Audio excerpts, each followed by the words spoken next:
Leah Hayes was just another anonymous face in seat 17B until a pair of F-35 Lightning IIs materialized off the wing. Those pilots weren't on a random intercept course. They knew precisely who she was, and they were about to give every soul on. That flight an aerial salute reserved for the nation's most revered combat heroes. Before we get into the full story, drop a comment with where you're watching from, and don't forget to like and subscribe for more. The early Pacific Northwest sun cast long gray shadows across Seattle-Tacoma International Airport as a river of travelers flowed through its terminals. Amid the chaos of rolling suitcases and paper coffee cups, Leah Hayes moved with a quiet efficiency. Her simple gray hoodie and dark slacks offered the perfect camouflage of an ordinary commuter. At 47, she had perfected the art of going unnoticed. Her dark hair was tied back in a neat bun, and her well-worn sneakers made no sound on the polished concourse floor. Nothing about her hinted at the remarkable life concealed beneath her deliberately plain exterior. At gate C11, she found an empty seat and pulled out a biography of a famed Vietnam-era pilot. The book's creased spine suggested it was a comfortable companion.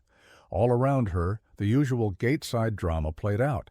Families negotiating with toddlers, business travelers, hammering on laptops, and weary vacationers trying to catch a few moments of sleep. An agent's voice finally crackled over the PA, announcing the boarding of Flight 729 to San Diego. Leah checked her boarding pass, 17B, a middle seat in the back, and waited patiently while the priority groups shuffled aboard. The economy cabin hummed with the standard pre-flight commotion of stowing bags and settling in. Leah squeezed into 17B, the unenviable middle seat, situated between Ben Carter, a 26-year-old game designer from Portland, who immediately fired up his tablet, and Maria Flores, a 50-year-old marketing executive from San Francisco, arranging a folder of presentation notes. "Headed for work or fun?" Maria asked, her voice having the easy confidence of someone who spent her life networking, tinged with the slight weariness of constant travel. "Visiting my sister in La Jolla," Leah offered, her smile genuine but brief, a polite barrier against further inquiry. "A conference for me," Maria said, then leaned in slightly. "But honestly, I'm mostly excited for the USS Midway Museum. I haven't been since my son was a little boy. He's off at UCLA now, so suddenly I've got time for old aircraft carriers." Ben glanced over, his headphones resting on his collar. "Bring a jacket. The forecast says 75 and sunny when we land, but it'll be 55 with a marine layer by sunset. San Diego weather is more volatile than—" Leah bit her tongue, stopping herself, for making a comparison to the chaotic airspace over a contested combat zone. "Well, then you'd expect," Maria chuckled. "You're telling me? I lived there for a few years after grad school, had a small agency near the gas lamp. The weather was the least predictable part of that city, which is really saying something, for Southern California." As the flight attendants started their safety briefing, Leah found her attention drifting.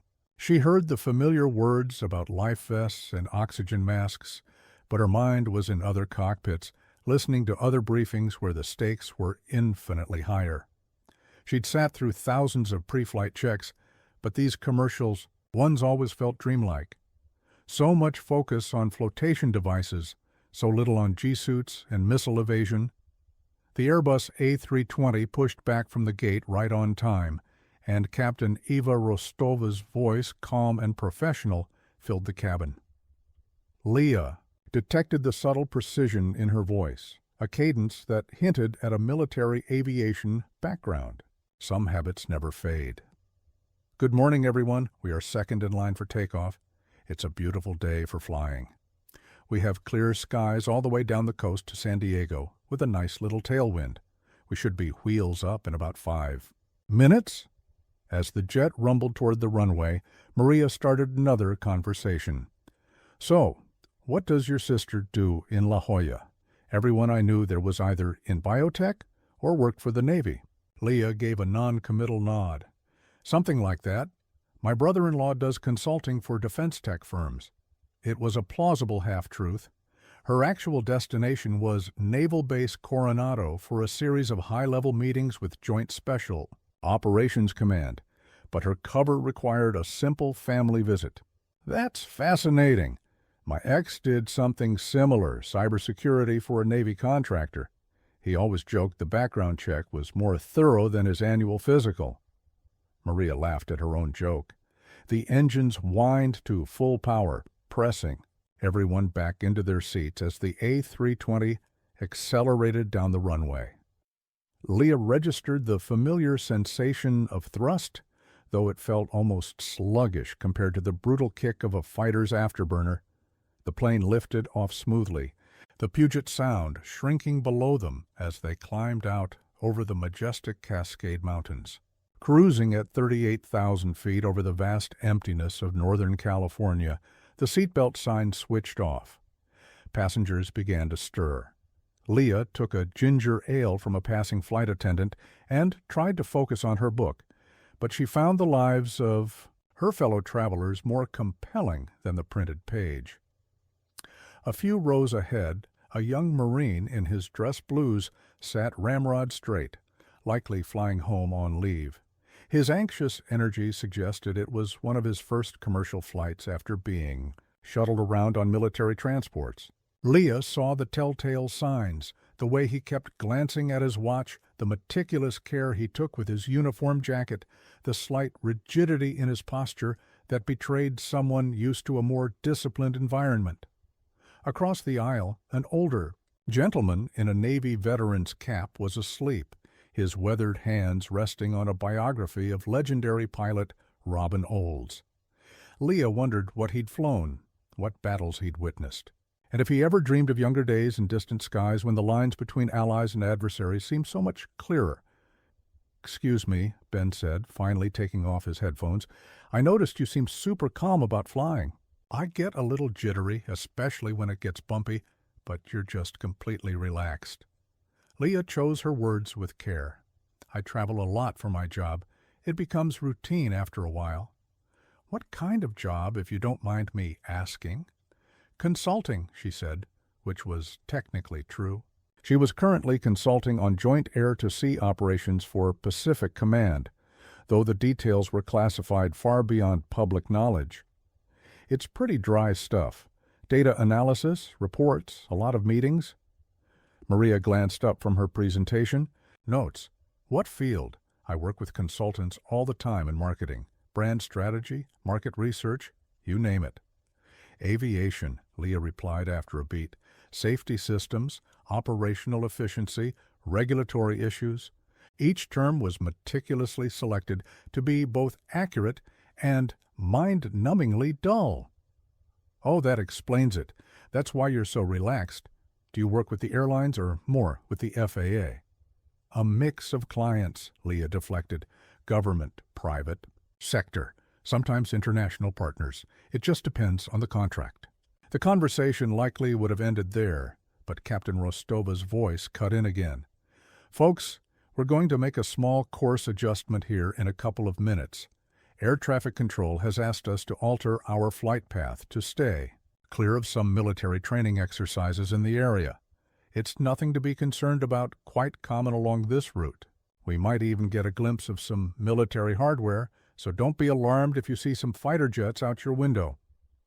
Flight attendants, please prepare for a moment of possible light turbulence as we adjust our altitude."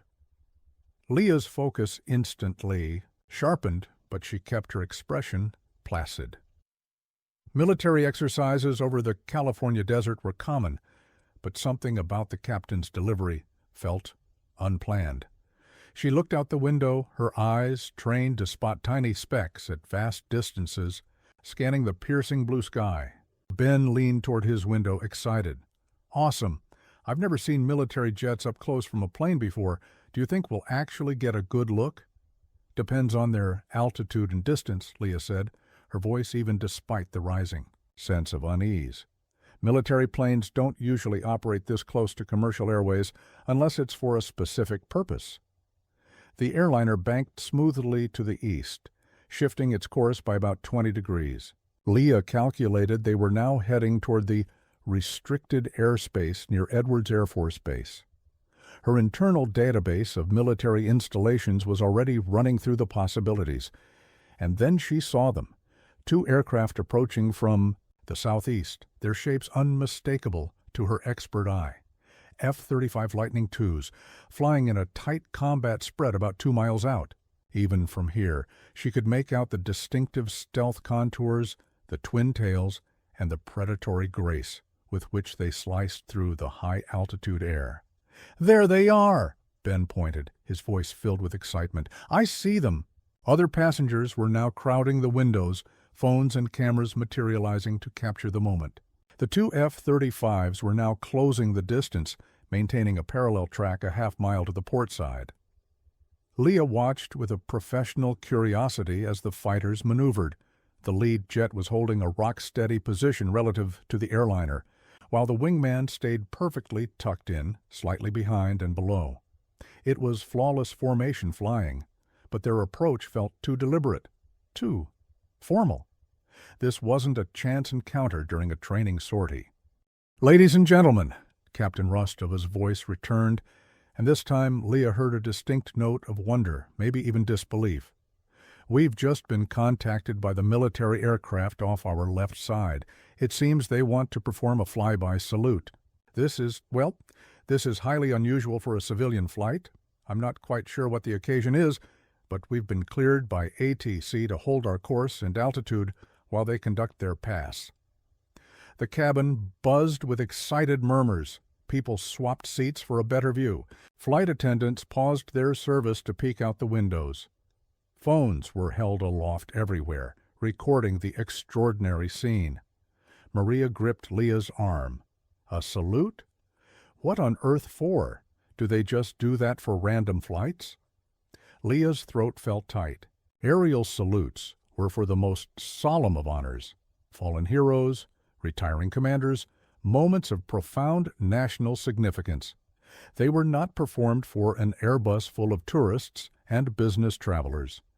That meant one thing: someone had identified someone or something on this plane that commanded that level of respect. Her mind cycled through the scenarios. Was her cover blown? Was there a VIP on board she didn't know about? Or worse, was this some elaborate, unsanctioned surprise from someone who knew her real identity? The 2 F-35s began their approach, closing to within a few hundred yards. Leah could now see details invisible to the other passengers: the tiny, constant adjustments of the control surfaces as the pilots compensated for the airliner's wake turbulence, the glint of the sun on their helmet visors, the absolute precision that spoke of thousands of hours of training. "Whoa," Ben whispered, his tablet completely forgotten. "They're so close. Is that safe?"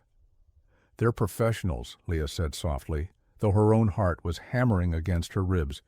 Those pilots were displaying a level of airmanship that was breathtaking, flying in formation with a civilian jet at speeds and distances that left no room for error. The lead F-35 pulled slightly forward and began a slow, deliberate roll away from the airliner, the classic aerial salute. As the jet spun on its axis, its sleek profile stark against the blue, Leah saw the pilot through the canopy. And then the wingman followed, a perfect mirror of his leader's maneuver. Then something happened that sent a jolt through Leah. The lead pilot, having completed his role, brought his gloved hand up in a sharp, formal salute.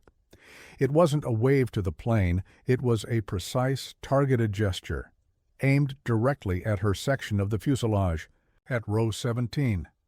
At window B, passengers were cheering, snapping photos, but Leah sat frozen, her book lying open in her lap. The truth hit her with the force of a physical impact. They weren't saluting the plane, they were saluting her.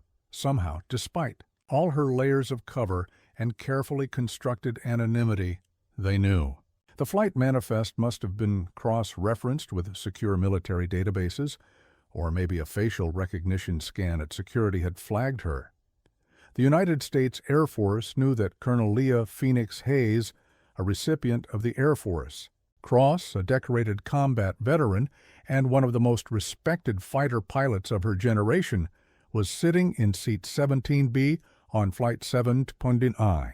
The wingman repeated the salute, his F-35 a study in disciplined flight. Leah found herself sitting taller, her posture instinctively straightening, a response drilled into her over decades of service, even as her mind reeled from the implications of this very public outing.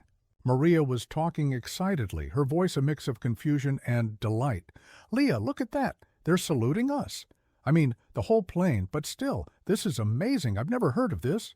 Do you think someone famous is on board? A senator? Or a general?" Ben had his phone glued to the window recording. "This is going viral. No one will believe this. Fighter jets saluting a commercial plane? It's straight out of a movie." All around them, passengers were having the same reaction, a mix of excitement and deep curiosity. Flight attendants were trying to answer questions for which they had no answers. Captain Rostova's voice came on again, her announcement only deepening the intrigue. "Ladies and gentlemen, I've been a commercial pilot for 25 years, and I can say without a doubt I have never witnessed anything like this. The F-35 pilots have informed air traffic control they are rendering honors to a distinguished passenger on our flight. I have no further details on who or why, but on behalf of the entire flight crew and airline, I'd like to express our profound gratitude to whichever of our passengers has earned such a remarkable tribute from our nation's finest." The cheer that followed was explosive. Passengers were now openly scanning the cabin, trying to solve the mystery. Leah kept her gaze fixed out the window as the two F-35s gracefully peeled away, their ceremonial duty fulfilled. "Do you think it's that young Marine up there?" Maria whispered. "He's in full uniform. Maybe he did something heroic." "Could be anyone," Leah said, her voice sounding distant to her own ears. "A lot of veterans travel in civilian clothes." The Marine in question looked just as baffled as everyone else, clearly not the honoree. Passengers were now eyeing each other with a new intensity, wondering which one of them was the hidden hero. An older man in the row behind them leaned forward. "Excuse me, ladies. I flew F-4 Phantoms over North Vietnam. I've seen my share of aerial salutes, but only at funerals for comrades or retirement ceremonies for four-star generals. They don't just do this." Leah closed her eyes for a second, picturing other salutes she'd seen. The missing man formation for her squadron commander, shot down over Syria. The flyover for the retirement of General Harding. The solemn pass for test pilot Jessica Echo Vance, lost during an experimental flight. "What do you think that would warrant this?" the veteran asked. "It has to be someone who is a living legend." Before anyone could answer, Captain Rostova's voice returned, now thick with emotion. "Ladies and gentlemen, I've just been given some more information. It seems the salute we witnessed was for a passenger whose incredible service and combat record are held in the highest esteem throughout the United States military. While we cannot release this person's name, I am told their presence on our flight was noted during a routine security review of the passenger manifest, which prompted this spontaneous act of recognition from military command." The cabin grew quieter now, the initial thrill replaced by a deeper understanding that they were sharing the air with someone truly exceptional. Leah felt the weight of dozens of eyes sweeping the cabin. Ben looked at her, a thoughtful expression on his face. "You work in aviation safety. Would you know who this could be? Is there some famous military pilot who might be flying commercial like this?" Leah's throat was dry. "There are many distinguished veterans who prefer to travel without any fuss. Some people just don't like the spotlight, even when they've earned it." "That's for sure," Maria said. "My own father was a decorated Marine in the First Gulf War. He has a silver star, and you'd never know it. He says the real heroes are the ones who never came back." Their conversation was cut short by the arrival of the lead flight attendant, who was moving purposefully down the aisle. She stopped at row 17, her expression one of professional deference. "Excuse me," she said, her voice quiet but firm, carrying an undercurrent of profound respect. "May I please have a word with Miss Hayes?" Leah felt the air leave her lungs. All around them, Ben and Maria's expressions shifted from confusion to dawning comprehension. The flight attendant's request had singled her out, as surely as if her name had been broadcast through the cabin. "Yes, of course," Leah managed to say, slowly getting to her feet. Maria's hand flew to her mouth, her eyes wide. "Leah, it's you. You're the one they were saluting." Her words rippled through the nearby rows, and suddenly Leah was the focal point of every gaze. Some passengers looked incredulous. How could this quiet woman in a hoodie be important enough for an F-35 salute? Others looked at her with a new intensity, trying to see past the civilian disguise to the warrior underneath. The flight attendant gestured to the front. "Ma'am, if you'd prefer to speak in the galley—" "No?" Leah said, her voice regaining its command. I think it's better to just be honest." She turned to face the hushed cabin, knowing almost every eye was on her. "My name is Colonel Leah Hayes," she began, her voice steady and clear, accustomed to command. "United States Air Force. I've been a pilot for 25 years, and it has been my life's honor to serve with the bravest men and women this country has ever produced." A wave of murmurs washed through the cabin, a mixture of awe, respect, and simple curiosity. "I flew F-15s and F-16s mostly, though I've had time in a few other airframes. I served 4 combat tours, 2 in Iraq and 2 over Syria. I've been very lucky to receive some commendations for my service, but I have always maintained that the real heroes are the ones who made the ultimate sacrifice and the families who waited for them." The veteran from the row behind was staring, his eyes alight with recognition. "Colonel Hayes, Leah Hayes. Wait a second. Are you Phoenix Hayes, the pilot who defended that downed medevac helicopter outside of Raqqa?" Leah gave a small, reluctant nod, uncomfortable with the sudden fame, but knowing there was no point in denying it. Among other things, yes. The cabin didn't just applaud, it erupted. But this was a different sound than the earlier excitement. It was deeper, more meaningful. These were not just passengers on a plane, they were citizens in the presence of someone who had risked everything for them. Ben was looking at her, completely stunned. "You took on enemy fighters to save a helicopter?" "It was a difficult tactical environment," Leah said, choosing her words with precision. An enemy patrol had pinned down a rescue team trying to evacuate wounded soldiers. I was leading a flight of 2 F-16s providing top cover. The engagement was brief, and yes, we were able to neutralize the threat and get the helicopter and the wounded out safely. She didn't mention the parts that had become the stuff of legend at the Air Force Academy, how she was outnumbered 4-2 when enemy jets ambushed them, how her wingman took a missile hit and had to disengage, leaving her to face 4 advanced enemy fighters alone, how she used her superior skill to outmaneuver them, shooting down 2 and forcing the others to retreat, saving not only the helicopter but her damaged wingman.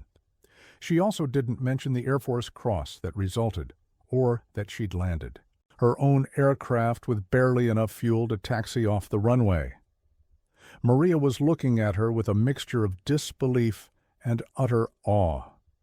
I've been sitting next to a true American hero for 2 hours talking about marketing strategies and museum trips. I'm just a pilot, Leah said. I was fortunate to serve with incredible people and even more fortunate to come home.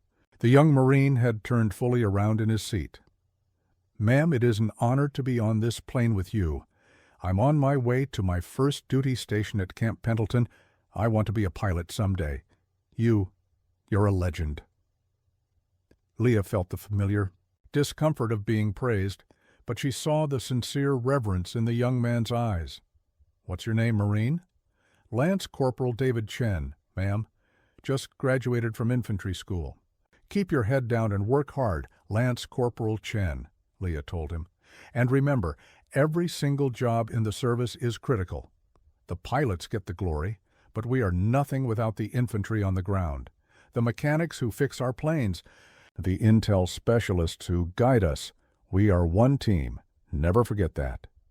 Captain Rostova's voice came over the intercom one last time, filled with undisguised pride. "Ladies and gentlemen, it is my distinct honor to confirm that we are privileged to have Colonel Leah Phoenix Hayes on our flight today. Colonel Hayes is one of the most accomplished combat pilots in the history of the United States Air Force, a recipient of the Air Force Cross, and a true American hero.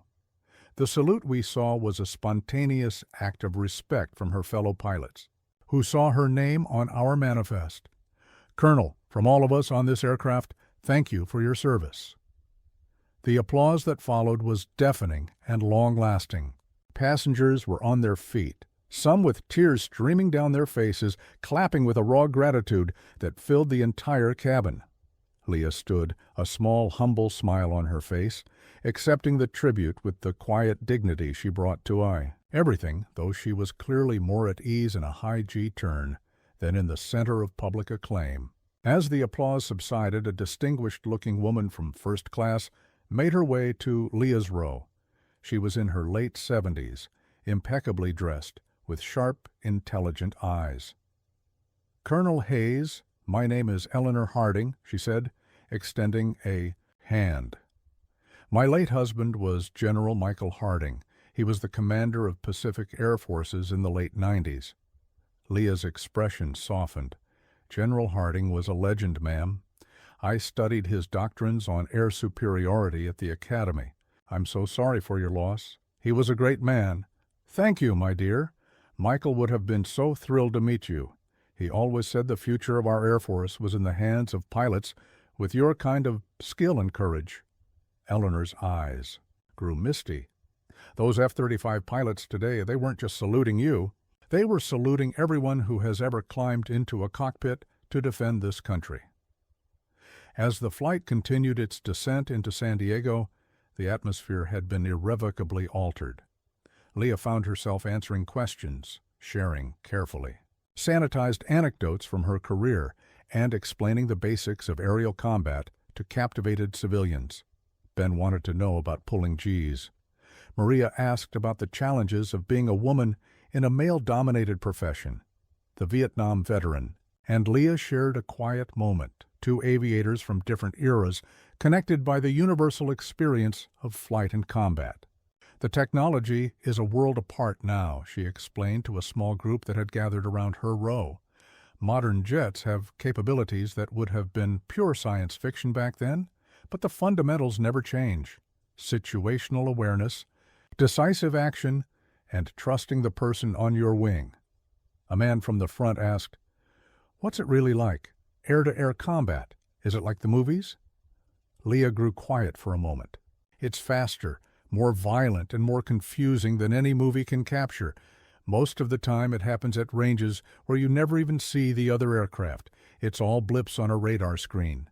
But it's also intensely personal, because you know that every single move you make has life or death consequences for people on the ground, for your squadron, and for the mission." "Do you get scared?" asked a teenage girl traveling with her family.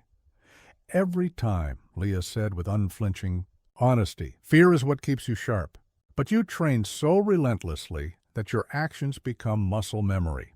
When the shooting starts, there's no time to be afraid. You just fly." As they began their final approach to San Diego International, Captain Rostova made one last announcement. "Ladies and gentlemen, as we prepare for landing, I'd like to thank Colonel Hayes one more time for being with us today. This has been an experience none of us will ever forget. I'm told the Colonel is currently assigned to a joint command at Coronado, where she helps develop new air combat tactics and training programs for the next generation of pilots." Leah smirked at that last part. If only the captain knew about the classified program, she was still actively flying, testing next-generation stealth aircraft in the dead of night over the Nevada desert. But those stories would remain secret long after she retired. The Airbus touched down with a gentle bump, and as it taxied to the gate, the cabin filled with the usual sounds of unbuckling seat belts and opening overhead bins.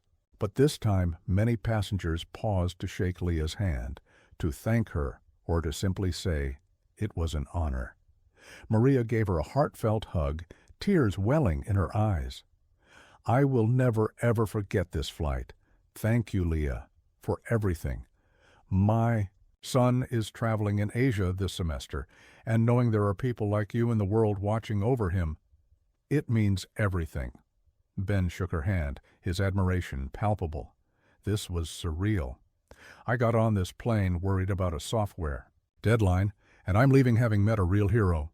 Thank you for your service, Colonel." As she gathered her few belongings, the same biography, the same nondescript backpack, she was no longer anonymous. The lead flight attendant appeared at her row one last time. "Colonel Hayes, my brother is a Navy SEAL. He was part of an operation in Syria a few years back where his team was almost overrun. He told me they were saved at the last second by an F-16 pilot who came out of nowhere. He said her call sign was Phoenix." Leah stopped packing and met the woman's gaze. "I remember that mission. Tell your brother I said hello, and tell him his team's courage on the ground that day saved a lot of lives." As Leah stepped into the bustling terminal at San Diego, she saw several of her fellow passengers already recounting the story to waiting family and friends, holding up their phones to show the videos of the F-35 salute. Her own phone buzzed. It was a text from her commanding officer. "Heard you had an escort on your way down. The pilots were from the 388th Fighter Wing out of Hill on temporary deployment. They saw your name on a joint-use flight plan. Requested permission to say hello. Hope you don't mind." Leah smiled and texted back. "It was an honor. Please pass along my thanks." As she walked toward the taxi stand, she thought about the young Marine, David Chen, just starting his journey. She thought about the old Phantom pilot, a veteran of a different war. But mostly she thought of those two F-35 pilots who, in a single graceful maneuver, had reminded a planeload of people what service and brotherhood truly mean. The woman in seat 17B had boarded as a ghost. She disembarked as a legend, a reminder that the person sitting next to you might be carrying stories of unimaginable courage and sacrifice. As Leah got into a cab bound for Coronado, she opened her book to her save page. Tomorrow would be filled with classified briefings and strategic planning. But today, she had been reminded that the respect of your fellow warriors, whether delivered in a thundering aerial salute or a quiet word of thanks, was the highest honor of all. The story of the woman in seat 17B would become a legend, passed along by everyone on that flight. But for Leah Hayes, it was just another day in a life of service, unexpectedly punctuated by a tribute from the sky, a reminder of the unbreakable bond shared by all who wear the uniform.